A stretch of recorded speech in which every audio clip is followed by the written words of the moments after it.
Yung sinabi niya, huwag kang mag-alala, ma'am. Ewan ko kung sino yung kausap niya. Paano po ito online press con kung parang natanong siya nung isang reporter doon sa online Kaya sinagot niya, huwag ka mag-alala, ma'am. Kasi nga, pinanggalingan nito may threat sa buhay niya. Unang-una, tinanggal yung kanyang mga gwardiya, tama? So, ayaw kong debatihin yun. Ayaw kong puntahan yun. Opo. Sinabi niya may threat sa buhay niya. Ngayon, may nagtanong sa kanya, huwag kang mag-alala, ma'am. Sabi niya, dinig na dinig ko. Opo. Para sa ganon, ay mawala yung threat na yon o kaya makounter ang threat na yon. Sinabi niya, nag-hire na rin ako. Pag ako'y napatay. Pag ako'y napatay. Opo. Meron pa siya sinabi, diretso ba si papatayin ko kayong lahat? Iba yun eh. Iba yung pag ako napatay. Pero yung threat na merong laman. Merong laman at buto. Opo. Diyan, tandaan mo to. May lamanod buto, opo. Walang kondisyon ito, papatayin kita. Okay, opo. Diretsa. Diretsa yan. Diretso yun eh. Oo. Kaya sinasabi ko, emotional outburst ito eh. Aha. Sa nangyayaring struggle, sa nangyayaring, baka naman sabihin, kinakampihan ko na, ina-analyze natin din. Totoo, Anong totoo. pinanggalingan ito? Oo. Anong pinanggalingan? Lahat na ng puwersa, lahat na ng kanyon ng House of Representatives nakatutok sa kanya, samantalang yung 349 Aha. na binigyan ng audit observation memo ng COA, tatawa-tawa lang. Nakaligtas sila. Bakit ganun? Bakit niya nasabi yun? Oho. Nagkaroon siya ng emotional outburst na Ayun nga. wala na kaming kakampi dito eh. Minsan nasabi niya yun eh. At sa kamera po, nasabi Isipin niya, mo, salita ni Dan Fernandez. Yung paglustay kanya. Ayoko na nga umano doon kasi nga pinag-iinitan na eh. Sa totoo lang, dapat di kami gumagamit ng ganun eh. Lalo na yung Franz Castro kung magsalita yun. Ay, oo. Meron ng pag-uusga, may konklusyon. Hindi dapat ginagawa ng pagdinig namin yun. Puntahan nga natin kasi mukhang ang lahat ng ahensya ng gobyerno, pati ang lahat ng matataas na leader ng ating pamahalaan ay nagbigay na po ng komento ukol doon sa naging pahayag ng pangalawang Pangulo. Tama ba na no? Lahat ay mukhang mula sa Pangulo hanggang sa baba ukol doon sa punto na sinabi ni BP Inday na kung siya ay mapapatay, kung siya ay tama ba? Kung siya ay mapapatay, ay kung mausap daw siya ng isang tao na papatay daw po sa first couple at kay Speaker Martin Romualdez. Kayo po, bilang isang abogado, anong tingin niyo doon, Kong? Yun ba yung pag-uusapan natin? Ay, yun po, ngayon, mainit na gusto din nilang malaman ng ating mga kababayan, Kong. Opinion niyo lang po, bilang isang abogado. Tungkol saan? Doon sa naging kasi sabi nila, yung pahayag daw po yun ng Pangulo, ng pangalawang Pangulo, ay national threat. Bantaro po sa matataas na leader ng ating pamahalaan. Paano bang pagkakasabi no? Kasi hindi ko naman masyadong nabasa at saka hindi ko nakita. Ano yung eksaktong sinabi niya? Ang sabi niya, kung ako ay mapapatay, kumausap na ako ng tao, Pag sinabi mong mapapatay, may paplanuhin ba siyang patayin? Ganon. parang yun po ang contention ko. Parang meron ding... Linawin nyo kasi kung siya ay talagang paplanuhin na papatayin, yun ang sinasabi niya. Opo, kung siya daw anya. Sino magpaplano? Yun po ang hindi niya pinaliwanag. Basta yun lang po ang pagkakabanggit niya. Kung siya daw anya ay mapapatay, ay kumausap daw siya ng tao na papatayin din ang Pangulong Bongbong, First Lady Lisa, at saka si Speaker Martin Romualdez. Ayun po ang pagkakabanggit niya. Ngayon, ang reaksyon po ng marami, pati mga ng NBI, DOJ, Executive Secretary, ayun daw pong pahayag na yon ng pangalawang Pangulo ay isang pagbabanta, national threat daw po yun, national, ano daw po sa national security. Halimbawa, sinabi ni Jen sa'yo, Opo, Nelson. ay ni Nelson. Opo. Jen, sabi niya, pag ako ay pinatay, okay, naghanap na ako ng makakatulong sa akin Para para ikaw ay patayin ko at saka lahat ng kasama mo rito sa Net 25. Okay, oo. Halimbawa, sinabi niya yun. O di, ang gagawin mo, kinakailangan bantayan mo yung buhay ni Nelson. Opo. Magiging mapanganib lang ang buhay mo, na malalagay ka sa panganib pag napatay si Nelson. Napatay si Nelson, oo. Kasi sabi niya, pag ako napatay, siguradong idadamay kita. May maghihiganti. May kalalagyan ka rin at pati yung mga kasama mo sa Net 25. Okay. Anong gagawin mo? Abay, gagawa kong lahat ng parang para wag mapatay si Nelson. Ayun, parang wala kang threat. Ganun. Di ba? Alam mo, sa totoo lang, alam mo, hindi ko alam kung ano ang nasa damdamin ngayon, kung gaanong struggle, Opo. kung gaano ang dinaramdam ng Vice President sa nangyayari sa kanyang opisina ngayon. Oho. Tingnan mo na lang, kailangan nating lagyan ng perspektiba ito. Hindi ganun kasimple na ipaliwanag yan. Akala mo magko-comment tayo ng ganun-ganun lang. Yun ang nga po ko. Oho. Tingnan mo ano ang pinag-uusapan natin dito? Di ba confidential fund? Opo. Oh. Ilan bang, nakuha ko na yung bilang ng ahensya Ganun po, na pinadalhan ng Kasi kung notice minsan, of disal, Opo. kung minsan ay sabi ng chairman, 1 minute suspension. Opo. Hindi 1 minute yun, kung minsan 10 minutes yun Oo, mahaba-haba So wala po naman akong ginagawa. Pupunta ako sa mga representative ng COA. Tatanong ako. Hanggang sa makuha ko, yung bilang pala ng mga ahensya, mga opisina, na commonly na binibigyan ng confidential fund mula sa panig ng national government agencies. Yung NGAs, opo. Oo, kasama na dyan ang opisina ng Pangulo. Opo. 55 agencies. Okay. 55 na opisina. Okay, oho. Okay? Doon naman sa panig ng GOCCs, ito yung Government-owned controlled corporation. government-owned and Yan, controlled opo. corporations, 5. Ang may confidential fund. Oo, ilan na yon? Di 50, 60. 60. 55 plus 60. Sa panig naman ng LGUs, ito yung mga local government units Opo. na nandyan ang mga opisina ng gobernador, ng mga mayor, Yan. 500 ang nabibigyan. So ilan ang total natin ngayon? So, 560. Oo. Oho. Ngayon, tinanong ko, sa pangkaraniwang bilang na yan na nabibigyan pala ng confidential funds, Opo.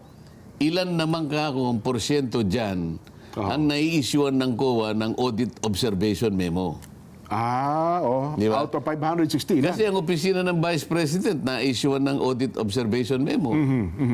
Na-issuean ng Notice of Disallowance Opo. O ilan dyan ako sa bilang na yan? Sabi nung kanilang director, Sir, very safe po, 60 to 70% nabibigyan ng Audit Observation Memo. Marami rin pala ako. Kung out of 560, mga 400 plus. Nung kinuwento ko, mga 376 Di almost 400 nga. Okay. Parang ganun. Oho. So, sabihin na lang natin, very safe, 350. Yan. Ang na-issuehan ng Audit Observation Memo. Bakit naman kaisa-isang opisina ng ano? Bakit ikaw lang ang tinugis? Ba't ikaw lang naman ang tinarget? At buong puwersa ng House of Representatives ay nakatutok sa'yo? Paano yung 349? In layman's term kong, ano ba yung audit observation report? Sino ba yung inisyuhan yan? Ang ini-issuehan ng COA, yung halimbawa, initially may nakitang mga bagay-bagay na may pag-aalinlangan sila na baka yung ng pera ay hindi nagastos doon sa kanyang kaukulan. Maring nagastos pero kulang halimbawa ng dokumento. Papeles. Halimbawa, yung pumirma, bakit hindi yun? Halimbawa. O kaya yung papel, bakit doble yung ganito? Bakit mali yung number? Kailangan siya sa atin. Kaya nga ang tawag, audit observation memo para magpaliwanag ka. Okay. Maliwanag Ngayon, po. nasa estadong ganun yung opisina ng Vice President. Ang sinasabi natin, 350 pala ang pangkaraniwang average ng nai-issuehan ng Audit Observation Memo. Bakit tanging ikaw lang? Office of the Vice President lang ang ipinatatawag. Kung tutuusin mo, Vice President ka. Pagkatapos, ang kabuuang puwersa ng House of Representatives ay nakatutok sa iyo. Pagkatapos yung tatay mo na dating Pangulo, nag-organize ng Quadcom at ang subject matter yung tatay mo. Sa mga tweet, kayong dalawang mag-ama ang talagang tinarget. Ano sa palagi mo ang nasa loob niya? At meron siyang sinasabi noon na talagang, ngayon, lumilitaw ngayon, tingnan mo, lahat ng kanyang mga kung usigin nila, yung pagtatanong, alam mo, ako nagtataka, sa uri ng pagtatanong, nandun ako parang iniisip ko ngayon, kami baka ako ay gagawa ng isang panukalang batas kung anong klaseng ballpen ang gagawin pagpirma kapag ka ikaw ay pumupirma ng mga reports na yung tungkol sa paggasta ng mga pondo, kailangan ba specified yung ballpen? Kulay asul daw na... Kailangan ba kulay asul, kulay berde, kulay itim? Magsasabatas pa tayo ng ganito? Kasi identified daw sa isang tao yun kung yung klase ng ballpen na yun eh. Katakot-takot na hypothetical questions. Kaya nag-raise ako na sabi ko, pati ba naman ako sa kulay ng ballpen at saka sa ballpen na gagamitin kung felt tip o kung fountain pen. Ano bang panukalang batas ang gagawin natin? Ngayon, na-withdraw raw yung 125 million. Ano bang pag-uusapan natin? Kung paano winidraw o paano ginasta ang pera? Nawawala na doon sa focus eh. Pati yung pagbubuhat ng pera, tinawag yung land bank. Sa land bank naman eh. Hindi po kami... Bawal po kami tumulong dyan. Yung kasi namin, hindi po sinabi pwede. kasi nung isang staff na tinulungan naman po kami ng para bang pinalilitaw nila, hindi nyo winidraw kasi hindi nyo kayang buhatin. Ang sabi nung, nagpahiram lang po sila ng trolley, at saka isa po sa gwardiya, tinulungan lang naman po kaming magbuhat para maisampa po sa sasakyan. Dalawa po kami sasakyan ang ginamit namin. Aba, dumating ang land bank doon. Talagang pinagdiinan nila na Hindi ay totoo. hindi po ano yan. Bawal po sa amin yan. Sapagkat bawal po kanya sa simulain, ha? Humipo niya doon sa bag. Bawal po pala sa gwardiya yun.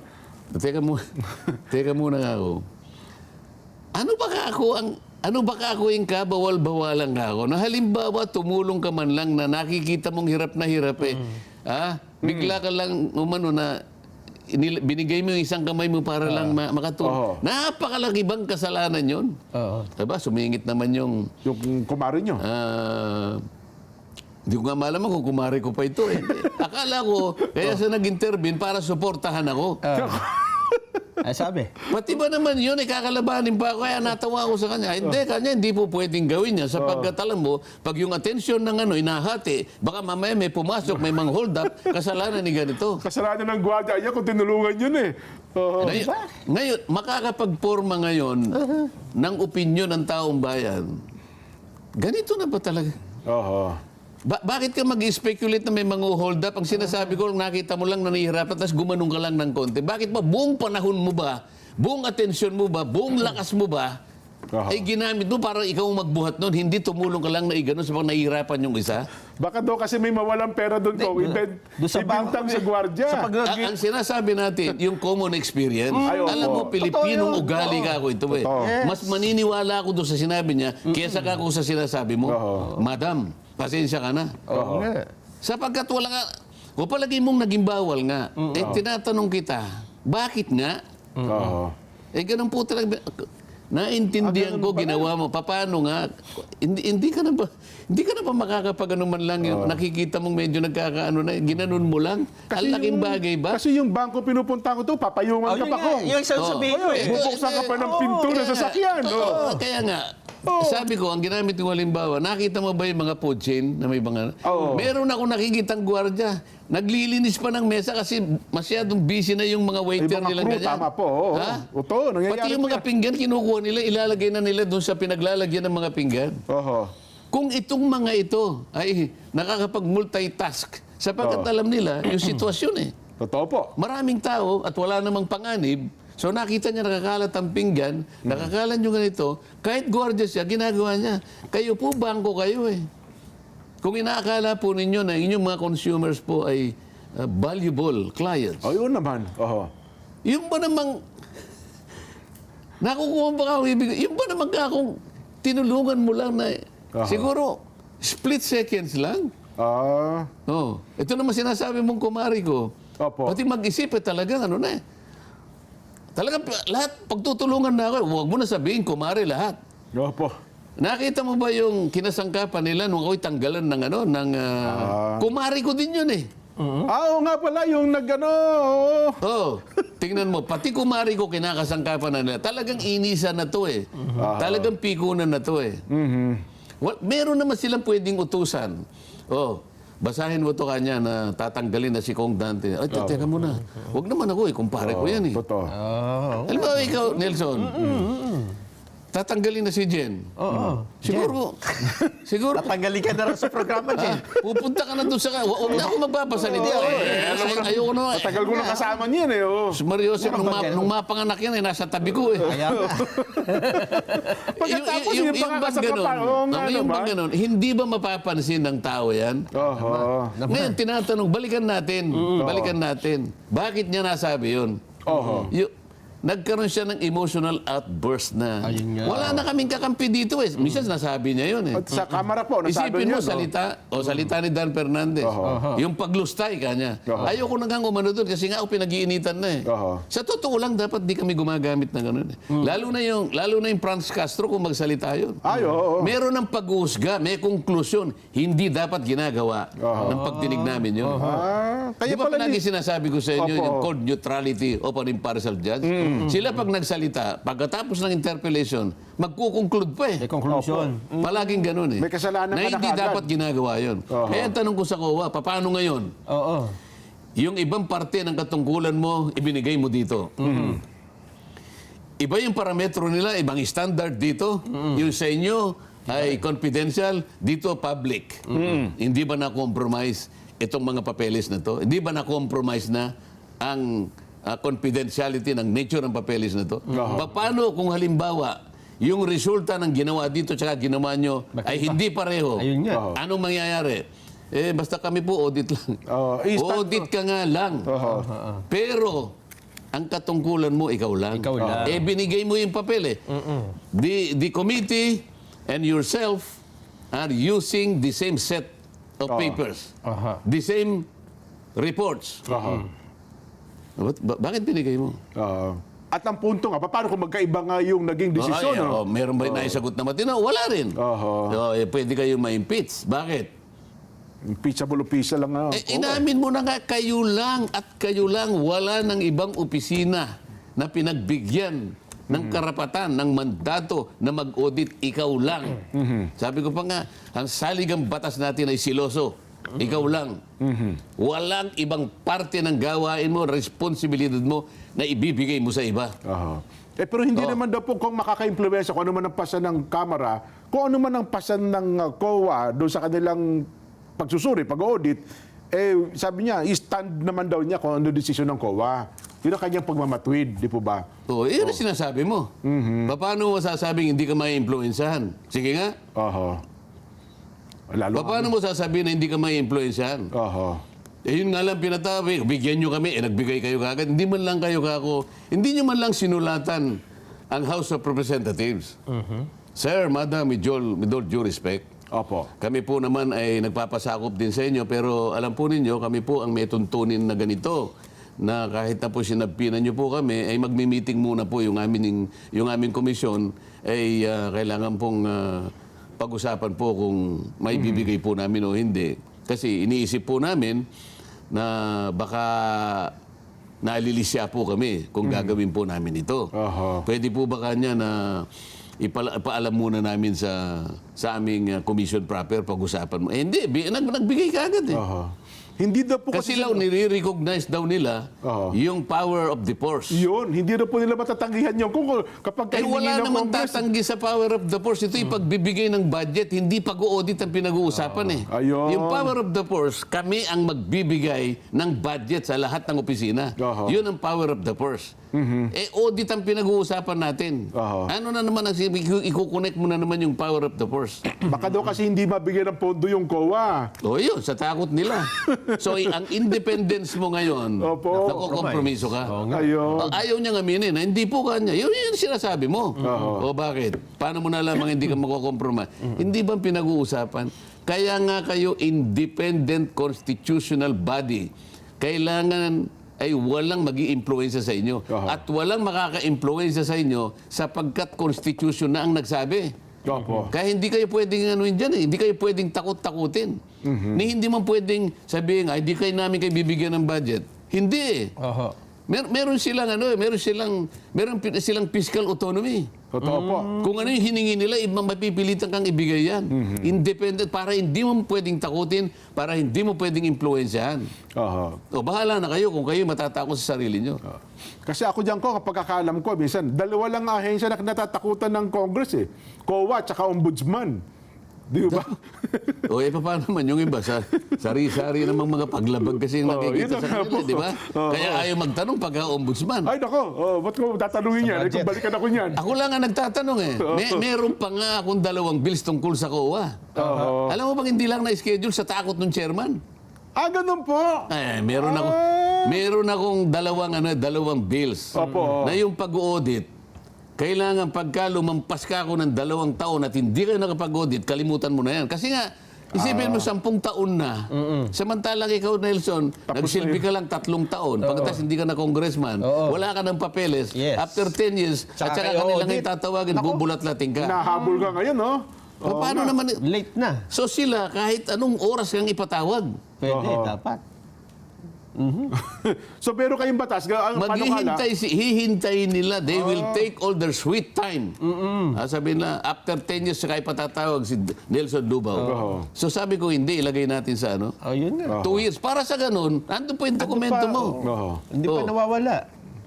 Minsan hindi na-schedule eh. Yung chairman takot na takot eh.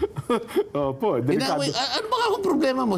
Pasensya ka na boss, wala nang ano, kesyo ganyan eh. Wala tayong kwarto, wala tayong ganito, wala tayong quorum, wala tayong... Lahat na lang ng katwiran sinabi para maiwasan lang na dinggin yan. Kasi nga naman, kung makuha ka naman siya, di nakipaliwanag Pero ganun to. humarap ako, minsan na-schedule lang minsan yan. Hinarap ko silang lahat eh. Ako laban sa lahat. You and me. Against the world. Yung isa pa, sabi ko, bakit kayo palaging post-audit? Ayun nga. Ayan, isa pang malaking issue yan, Kong, ha? Pagkatapos sabi ko, ito, nakalimutan ko, pero hindi ko nagkakamali, Section 33. Opo. Yan ha. Nung kanilang State Audit Code of the Philippines. Ito ay Presidential Decree 1445 eh. Nakalagay doon. Ang COA kanya ay merong responsibilidad na i-prevent. Prevention eh. I-prevent, sabi niya, yung IUEEU. IUEEU? Alam mo yung IUEEU? Hindi ko alam. Nelson, EU. Batar. EU. EU. Bisa narinig ko na yan. Hindi ko lang maalala kung pinaliwanag nung taga-COA eh. Para makapagsalita naman si Nelson. Baka sabihin mo, hindi na kita binibigyan ng Hindi, okay na. Nakapagpapahinga ako. IUEEU. Pagka nandito ko, puro pahinga na lang ito eh. Wala. Kasi kailangan ma-prevent kanya ang mga paggastos na kinategorize nating IUEEU. Ayan. Hindi ganun ang pero yung sustansya ganun. Okay, opo. So pag sinabi mong prevention, Mapigilan, di ba? kailangan, bago mangyari, meron kang action para ma-prevent eh. Pero pag ikaw ang ginamit mo ay post-audit, tapos na yung program, tapos na yung project, tapos na yung aktibidad, at saka kapapasok, sabi mo, nalustay ang pera. Ayun. Tapos na-prevent mo ba? Ay, hindi, nangyari na eh. Na-prevent mo? Hindi na-prevent. Pero yung sinasabi, ito Biblia nila ito. Pag sinabi mong Biblia, State Code. ito yung pinakadokumento, maliban sa saligang batas, ito ang kanilang pinagsasaligan ng kanilang lahat ng karapatan at gawain at tungkulin. Prevention. IUEEU. Irregular. Irregular. Yan. Unnecessary. Unnecessary. Excessive. Excessive. Extravagant. Extravagant. Unconscionable. Unconscionable. Ayun. Yun pala yung lima na yun. Paano mo ngayon ipiprevent? Ano ipiprevent sa Tagalog? Mahadlangan. Mahadlangan, mapigilan. Iwasan. Paano mong mahadlangan ang audit mo nasa huli ka na? Nangyari na. Nagawa na. Naganap Nangyari na. na eh. Sabi nga nung fait accompli. Moot and academic. Na-schedule ba yung bill ko? Wala ako. Minsan. Kasi yun. Doon ko nga sila inarap eh. Doon kami nagtalo-talo eh. Hindi nila mapangatwiranan yun. Paano nyo ipiprevent kung ang inyong modality post-audit? Sige. Wala. Sabi niya, Sir, hindi po nyo pwedeng ipasa yung batas na yan. Under the Constitution, sabi ng kanilang abogado Basahin po ninyo kanyang saligang batas. Oho.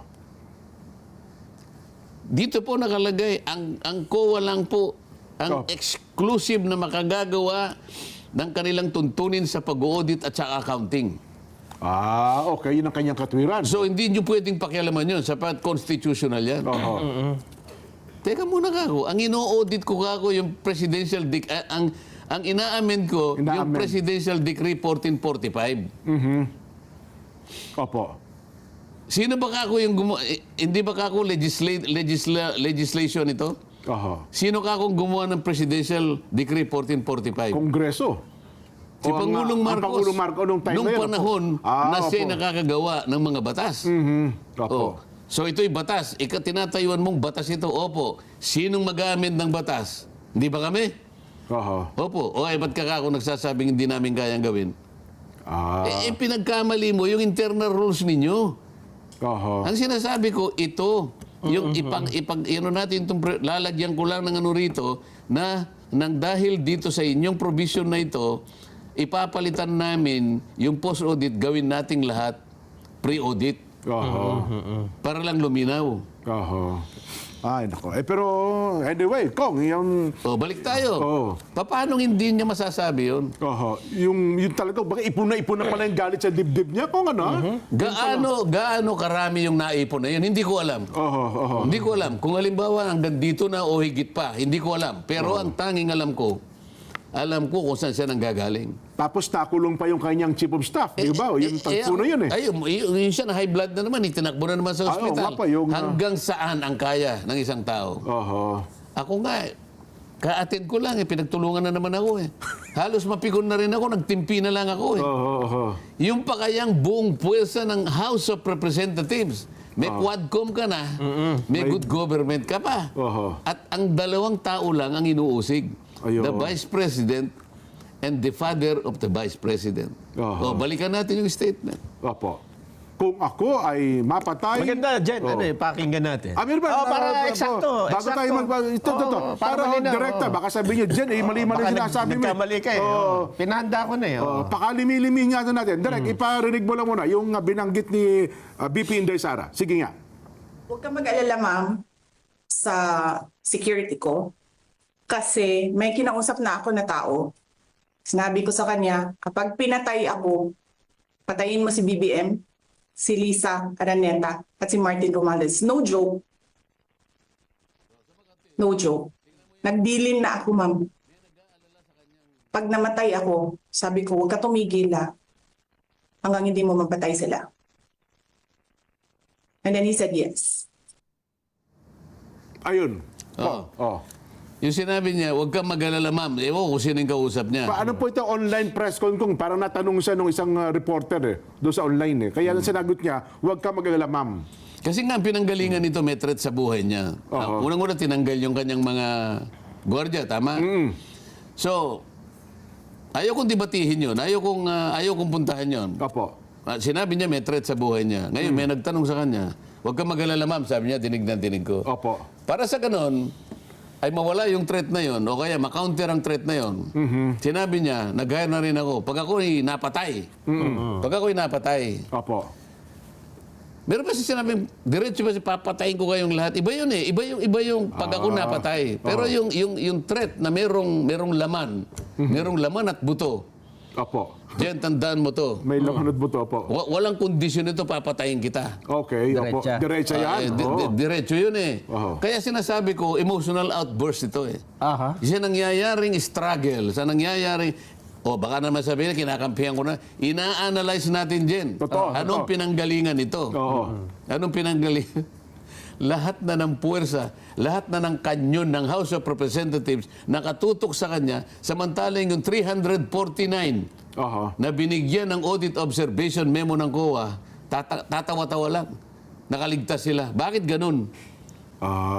No, pagkatas may threat sa buhay niya. Itong mga tao niya na araw-araw inuusig ng good government. Ito siguro talaga sumobra na eh. Opo. Nakakulong Yung Yusek Lopez. yung Yusek Lopez. Opo. Akalain mo nagpasinag lang sila ng mga video Bigla na lang in-extend ng another 5 days ang pagkakakulong. Ano nangyari? Iniiba daw yung tagpo tsaka hindi na naman daw Sinong nag-iba ng nagtagpo? Pinayagan ba yon na matanong man lang kung may kaugnayan sa mga pinalitaw ng mga video? May nakapagsalita ba sa kanya? Meron siyang abogado na magsalita para sa kanya para depensa ng sarili? Wala. Wala po Bigla nun. na lang nag-motion, walang objection, in-approve yun. Kasi hindi ako pwedeng mag-object eh.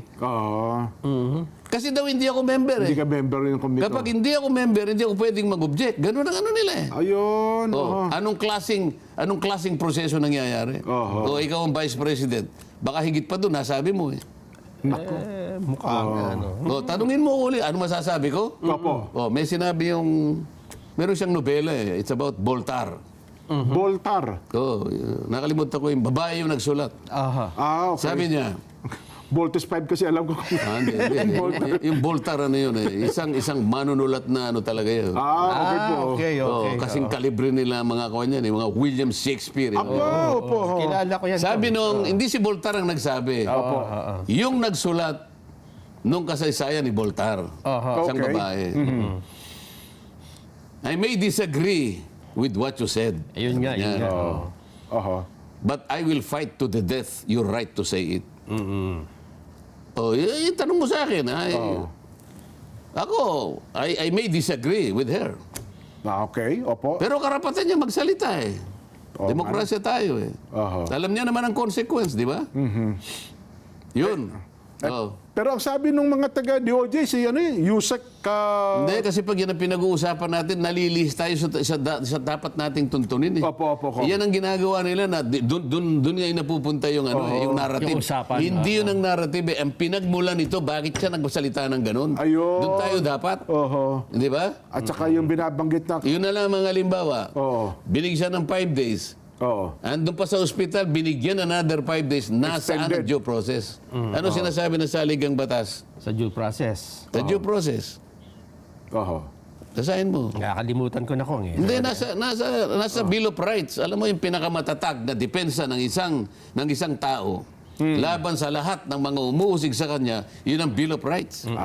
Opo. Yun ang Di ba? kanyang... No person shall be deprived of life, liberty, or property without due process of law. Liberty, nakakulong. Due process, I-extend niya ng 5 days, hindi man lang natanong, walang nagtanggol sa kanya, nang dahil lamang yung isang congresswoman na talagang mahilig magpakulong, binigyan ng 5 days, sumagot ka agad, is there any objection?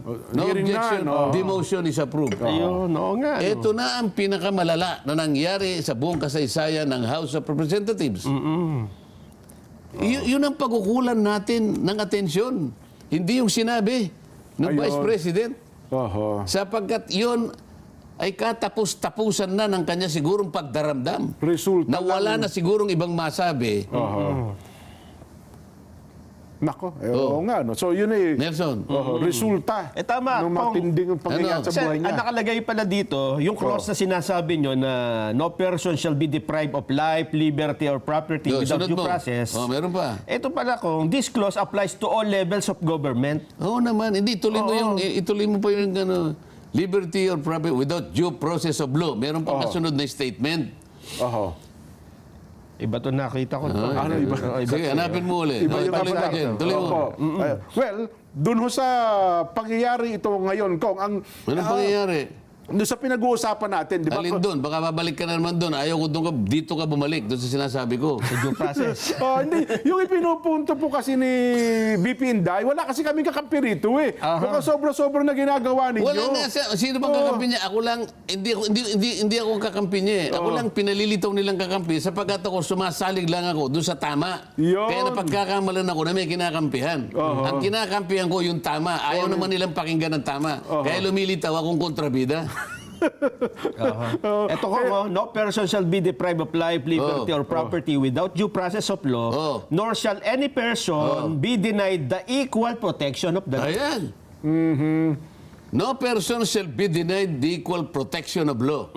Wala siyang abogado, nakaratay sa ospital, nag-motion isang congresswoman nang palagi niyang iniisip, ay magpakulong na lang ng tao nang walang katwiran. Ay, hindi mo nakita, tuwan-tuwa siya nung naipakulong niya noon. Nakipag-fist bump pa eh. Sasayaw-sayaw pa eh.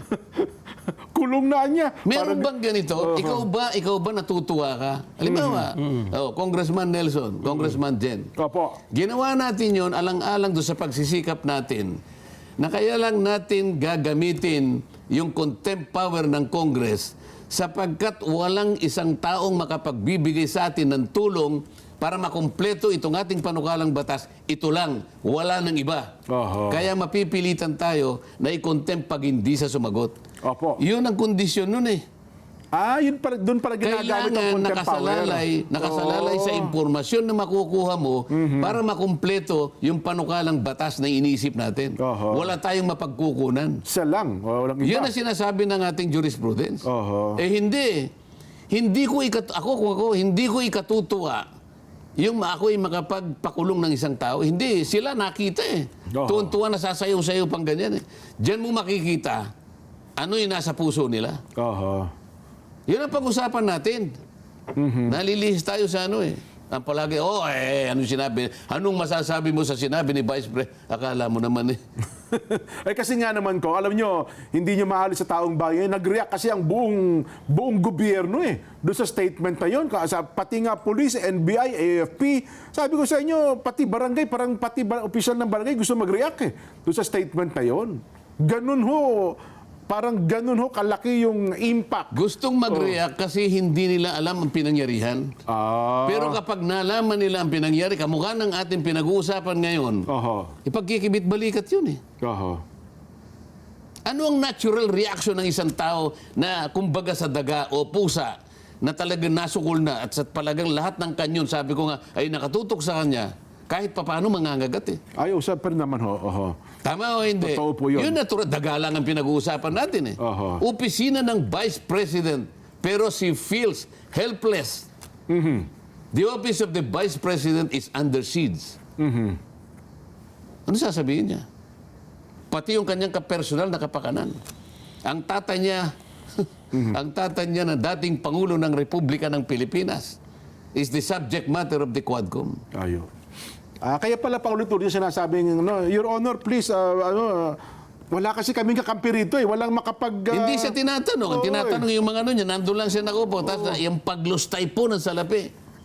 Alam mo na sabi niya, alisin niyo naman po niya. Pero strike out niya, tama. Sinang-ayon na naman. Opo. At bigla sumang-ayon kagad yung isa. Alam niyang mali eh. Mali. Pero sinasabi niya. Di lalo na yung mga conclusive part ng mga bago sila matapos ng ano. Mr. Chair, nakita po ninyo. Dahil po sa kanilang mga ganyan, napatunayan, muli po nating napatunayan. Ang hindi makatwirang paggamit po ng ganito, ng ganyan. Yung lahat ng conclusion na yun, dapat wag mong isali doon. Yan ang linyada ng mga makabayan black congressmen. Diba? Opo. Nakikita mo pagka yung aking legal issue, merong abogado doon. Ayaw sumagot sa akin. Alam nila yung katwiran eh. So sasabihin nila, hindi kami kikibo. Ang kikibo, yung hindi abogado. Nakita mo yung isang makabayan? Opo. Pinipilit niya nung pinigilan ko na, hindi ba po pwede ka yung hypothetical? Hindi po, paano kung hindi po tayo gagawa ng sitwasyon eh, bla bla bla bla bla, paano po tayo makagagawa ng batas? Mr. Chen, nakita mo, because he's a non-lawyer, he insists on something that should not be done in the first place. Kaya pala isang Tapos nakatingin siya sa akin na gano'n. Kaya pala yung isang abogado na tao din ng OBP, your question is hypothetical po ba? Parang lagi niyang binibigyan ng punto yon. Yes, hypothetical question po ito. Kaya kung halimbawa yun, tunay na korte dyan, lahat ng mga yun, walang hindi po pwede ako yan. yung defense counsel. Wala lulusot doon kahit isa. Objection agad. Sasabihin ko yun. Ngayon pa sasabihin ko na, lahat ng mga tanong na yun, walang lulusot. Ito, meron kayong binabanggit kanina. Yung dating senador magbibigay ng matrix. Tatanggapin ba ng Quadcom? Na-validate ba yun? Binigyan ba ng kopya yung kung sino yung dapat bigyan? Na ano ba yun? Meron ba nagpatibay, nagpatunay? Yung mga signatures, nandun ba yun? So pagkatapos, i-confront mo yung dating presidente sa isang bagay na hearsay? Pagka hearsay, baliwala eh. It's a piece of paper. O i-confront mo naman ang Pangulo dahil sa matrix na yun. Sino ba itong taong ito? Kaya pala yun ang kinakatwiran niya nung si Pangulo Duterte. So halimbawa, ito yung Mr. Chair, I am presenting to this Quadcom the blah blah blah and blah blah blah. Yan. Ano, validated? Is this gospel truth? O sasabihin ng abogado, Mr. Chair, Your Honor, objection. Sino nagpapatunay ng papel na yan? Mga ebidensya mo, di ba? That's a scrap of paper, Your Honor. Pero sa Quadcom, Ano sasagot ng court? Sustain. Ibig sabihin, tama ka. tama, hindi tatanggapin yon. Paano tatanggapin yun? Bigla na lang dumating. Para bang papel nang galing sa langit, bigla ngayong napunta rito, ipipresent dito. Meron ba namang ganun? Pero sa Quadcom, Kong, tinatanggap po kasi yun ng Kongreso. Yun ang nga sinasabi natin. Di ba? Yun ang sinasabi natin. Napagtalunan na natin ito eh. Lahat tinatanggap, kay basura tinatanggap. Pagkatapos ka mo, ikaw yata yung nagsabi, meron naman kanyang transcript eh. O sige. Ano yung transcript? Basura ang pinagkunan, pati transcript basura. Tatanggapin ng ICC. Anong sabi natin? Kung inutil ang ICC, tanggapin niya. Sana naman hindi sila inutil, Kong. At naiintindihan nila yung proseso ng takbo ng hukuman nila. Hindi, inutil din.